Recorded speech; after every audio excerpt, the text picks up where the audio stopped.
Excel में 500 से भी ज़्यादा फंक्शन हैं, तो ऐसे याद रख पाना इजी नहीं है। लेकिन अगर आपको फार्मूला लाइब्रेरी जो है एक्सेल की, उस पे आपको एक्सेस करना आता है, तो आप वहाँ से कोई भी जो फंक्शन है वो आप उसको ले सकते हो।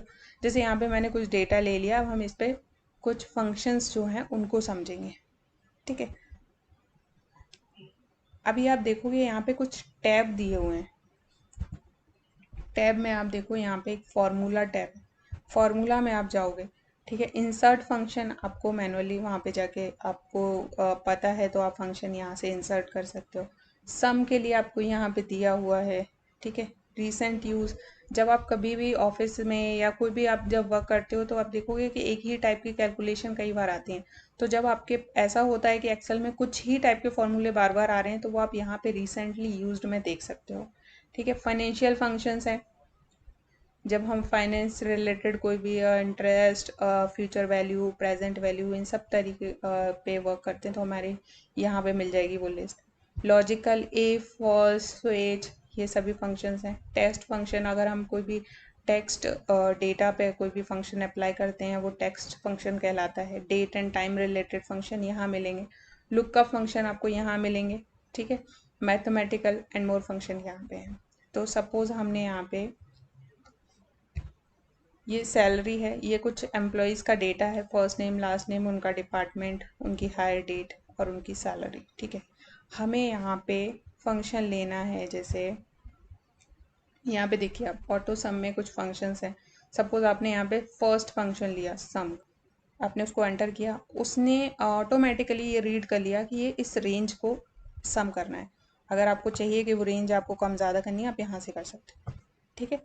हमें सिर्फ यहाँ एंटर करना है और वो सम मिल गया, ठीक है। सिंपल है, बहुत सिंपल है। अब अगर हमें चाहिए कि हम यहाँ पे एवरेज का फंक्शन लगाएं, ठीक है। आप कुछ नहीं करना है, आपने उस सेल को सिलेक्ट किया हुआ था, आप वहाँ पे गए, अपने वो यहाँ पे ये रेंज आ रही है, ठीक है। अब ये रेंज में हमें ये नंबर सपोज नहीं चाहिए, ठीक है। हमें यहाँ से करना है, वो हमने सम किया हुआ था, हमने यहाँ एवरेज कर दी, डन। हमें चाहिए कि मिनिमम सैलरी कितनी है, वो भी आप देखो यहाँ पे मैक्स, मिन, ये सब मिनिमम और मैक्सिमम। यहाँ पे हमने ये रेंज ली, ये इन सभी नंबर का मिनिमम यहाँ दे देगा, ठीक है। और जब भी आप कोई रेंज सिलेक्ट करते हो, ठीक है, तो बाय डिफ़ॉल्ट आपको एक्सेल में यहाँ पे 3 ऑप्शन मिलेंगे, जो उन सभी नंबर्स का आपको एवरेज भी देगा, यानी कि मीन वैल्यू, ठीक है, उनका काउंट, कितने नंबर का वो काउंट एवरेज है, ठीक है, और उनका सम क्या है। ओके, तो यहाँ पे आप देखो ये एवरेज दिया हुआ है, काउंट है। ऐसे ही अगर आप इसको सिलेक्ट करोगे तो यहाँ पे ये काउंट देगा, टेक्स्ट में वो काउंट देता है, ठीक है। न्यूमरिक रहेगा डेटा, तो वो उसको एवरेज, काउंट और सम, ये 3 चीज़ें आपको बाय डिफ़ॉल्ट यहाँ पे ऑटोमेटिकली दिख जाएंगी। ओके, तो इससे होता क्या है, काउंट से आपको ये पता चल जाता है कि नंबर ऑफ़ रिकॉर्ड्स कितने हैं, है ना, जिन पे वो कैलकुलेशन अप्लाई हुई है। अब हम कुछ और फंक्शन देखते हैं। सपोज़ हमने टेक्स्ट फंक्शन को लिया, ठीक है। अब हमने यहाँ देखा कि ये कॉनकैट फंक्शन है, ठीक है।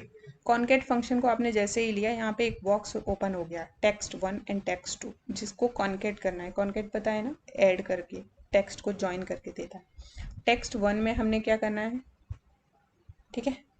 टेक्स्ट 2 में हमें क्या करना है, ये है।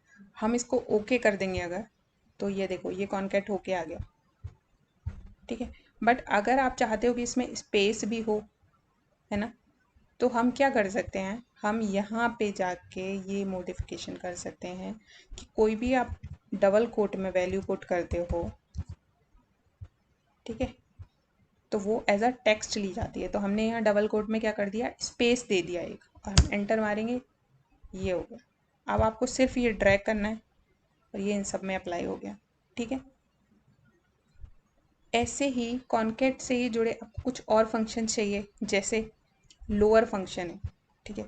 लोअर में वो क्या करेगा, आपने जो भी यहाँ पे टेक्स्ट लिया है, ठीक है, अगर आपको उसको लोअर केस में चाहिए तो वो आप यहाँ कर सकते हो, ठीक है।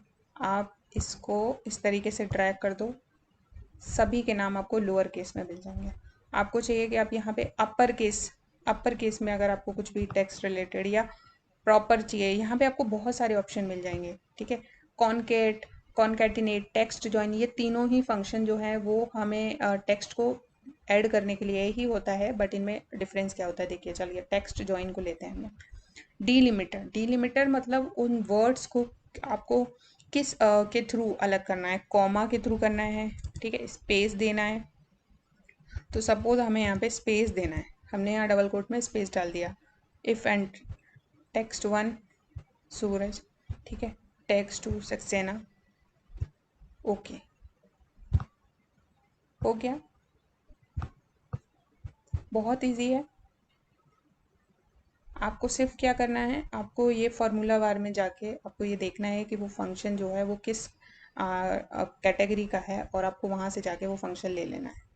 और जब आप वो किसी भी फंक्शन को ऐसा एक्सप्लोर करोगे तो आप देखोगे कि अगर हमने यहाँ पे लेन फंक्शन है, देखिए रिटर्न द, यहाँ पे आपको लिखा आ जाएगा कि लेन फंक्शन का आप यूज़ क्या करोगे कि नंबर ऑफ कैरेक्टर कितने हैं उस टेस्ट स्ट्रिंग में, वो आपको ये जानना है। सपोज हमें यहाँ पे जानना है कि ये जो सूरज सक्सेना है ये कितने कैरेक्टर हैं, कितने कैरेक्टर्स का ये सम, मतलब वहाँ पे जो टेक्स्ट है वो कितने उसका है, तो हमने यहाँ पे लिया और हम इसको लेंगे, ठीक है, ओके कर देंगे, तो ये 13 आ गया। इसी तरीके से ये पूरे कैरेक्टर यहाँ पे निकल के आ गए। करेक्ट है। इस तरीके से हम फंक्शंस का यूज़ कर सकते हैं।